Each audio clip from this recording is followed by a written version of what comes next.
Greetings everyone, Mario Coach Tepedino here and welcome back to yet another video where we're about to delve deeper than a platypus in a philosophical discussion.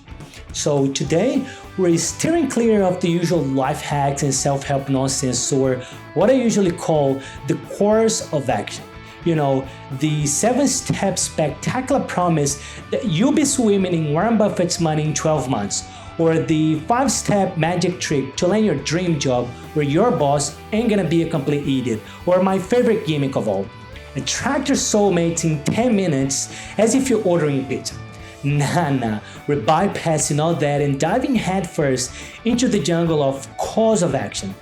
Because it's not just about choosing where your life is headed, but it's about giving it a purpose so damn meaningful that you're not only ready to face the day, but you're downright excited to hurdle through the challenges that'll hit you harder than a kangaroo on caffeine. So buckle up, hit that like button if you haven't already, and let's get started.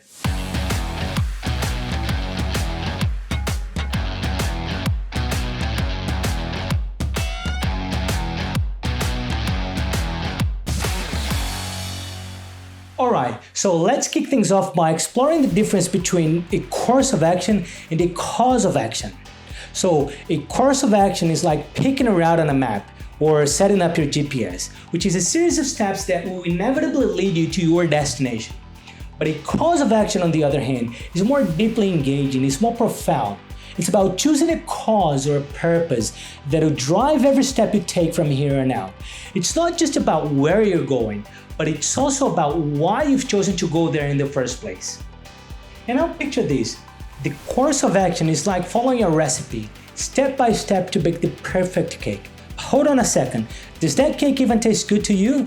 Or are you just following the recipe because it's been in the family for generations? In other words, because society handed it to you on a silver platter. Now, the cause of action isn't a recipe at all. It's more like whipping up a dish with ingredients that your taste buds feel like they're a magic mushroom. Think of it as cooking with a purpose, like you're the Jamie Oliver of your own life. And in real life terms, the course of action is that you might be climbing the corporate ladder, yeah, but deep down you know that you're just like a hamster on a wheel, going nowhere super fast. Now flip the switch over to the cause of action. Yeah, you will absolutely face a shitstorm of uncertainties, but every move is a step towards something meaningful, something that actually matters to you. It's like taking your summer holidays and going to Colombia to learn all about Pablo Escobar's history. Even though it's 50 degrees outside, you can't understand shit in Spanish, and yet being fascinated by the sights, the people, and the young kids looking at your white ass as you came from outer space. The course of action requires a lot of willpower and motivation to keep you going, and can also lead you to burnout because you're working too hard, but for what? And meanwhile, the cause of action provides inspiration. It may throw uncertainties at you, but within those challenges, you most certainly discover tremendous growth. It's like choosing between running on a treadmill and a marathon. Now, let's talk about balance, not that yoga kind, the other kind. It's about using the course of action as your GPS, a tool that will help you get to your destination. But come on mate, spice it up, throw in some cause of action and inject some purpose into those directions. Make it a road trip, not just a commute to the office. And in a nutshell, life is about choices, the conventional and the untamed, the recipe and the culinary experience. It's not just about reaching a destination. It's about enjoying the scenic route, discovering the hidden gems, and making sure your journey is a hell of a ride. Remember, life is not just about a destination, it's about the journey and the dreamlike roadside attractions you may find along the way. Your actions aren't just flat to-do lists, they're potential rock stars when purpose comes crashing the body, aka the cause of action. This isn't your grandma's journey, it's a wild quest where every move is calculated, designed by the Coco Chanel of significance. Think about it like this, your cause of actions is the rock star, the Mick Jagger of your existence, swaggering through life's concert and turning the ordinary into something spectacular. It's not just a compass, it's a North Star, a flashy beacon cutting through the fog of uncertainty. And here's the kicker, it doesn't just light the way, it turns every step into a knockout punch of a purposeful strut on the grand stage of life. Now folks, let's not settle for the humdrum routine, shall we?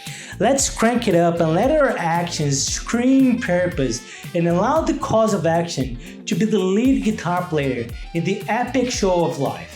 Life can't just be about getting by, it's gotta have something more to it. It's gotta have some purpose in it, so we can dance our way to destiny filled with significance and meaning. But if you're wondering how the heck you discover your cause of action, here it comes. Your cause of action has got to begin with some sort of introspection, or soul searching if you will. What are your core values? What are you passionate about? It's not at all about what you want, but why what you want matters to you. Reflecting on these aspects help you align your actions with a deeper purpose. As I like to put it, your reason to suck shit and smile away. But now, let's focus on uncovering your authentic cause of action. No need for a treasure map. Just follow these 4 steps and you'll be way ahead of most people. It's like a treasure hunt, but with more soul and fewer pirate hats. Identify your values and passion. What floats your boat? What gets your juices flowing? Forget society's checklist. This is your personal cocktail and you've got to shake it up yourself. Values and passions are like the ingredients of your favorite cocktail. It isn't about what's flashy or trendy.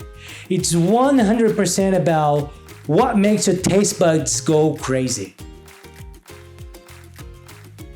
Now imagine you're like in all-you-can-eat buffet, but instead of mini quiches and sushi, there are important causes. Causes that make your friends a little bit afraid to touch upon because they know you're gonna go bananas talking about it. Dive into this smorgasbord of possibility. Find the causes that resonate with your essence. It's like choosing the playlist for your bachelor party. Make sure it's got the beats that speaks your truths. Think of these causes as dance partners, each bringing their own unique flair. The goal here is to find the one that can two-step with your purpose seamlessly. Expand your entourage. Connect with like-minded communities. These are the backstage crew of your Oscar-winning performance. Join the circus where people vibe with your rhythm. These communities are your cheerleaders, your partners in crime on the dance floor. Surrounding yourself with the kind of people who can bust a move alongside you is like finding a tribe in the purposeful parade.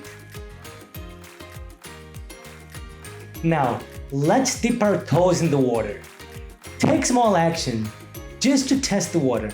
It's like doing a sound check before the main gig. Start out small, dip a toe, and see if the temperature suits your style.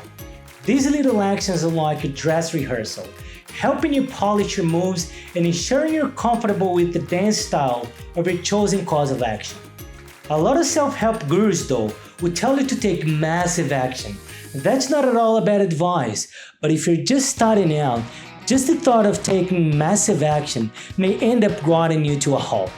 So it's better to start small and scale your actions as your confidence grows. You ever heard of compounding? Basically, it means that doing a little encourages you to do a little more, which in fact encourages you to do even more, and on it goes. Think about it this way. On your first day, your output accounts to $1. If you manage to double your output every day, over the course of 1 month, you'll end up with $1,073,741,824. But you don't have to double it every day. You may aim to double it up every week or even every month. This way, in roughly 3 years, you have managed to turn an output of 1 into an output of over 1 billion. And all that by starting out with the smallest action you could think of on your first day. And to wrap this one up, I want to assure you that choosing your cause of action isn't a one-time decision. It's a continuous journey. And as you go through it, be open to learning and adapting. Perhaps your cause might evolve into something completely new. And that's okay. The beauty lies in the growth and the impact you create along the way. not the things you achieve or collect, but the person you become. And remember, your journey is unique and your cause of action is yours to discover. So embrace the adventure and let your purpose lead the way. And that's a wrap on today's exploration of choosing a cause of action instead of a course of action. A choice between grappling with finding motivation and finding inspiration. If you enjoyed this video, share it with a friend please, and remember, it's not about the course you take, it's about the cause you choose. And until next time, take care. Cheers.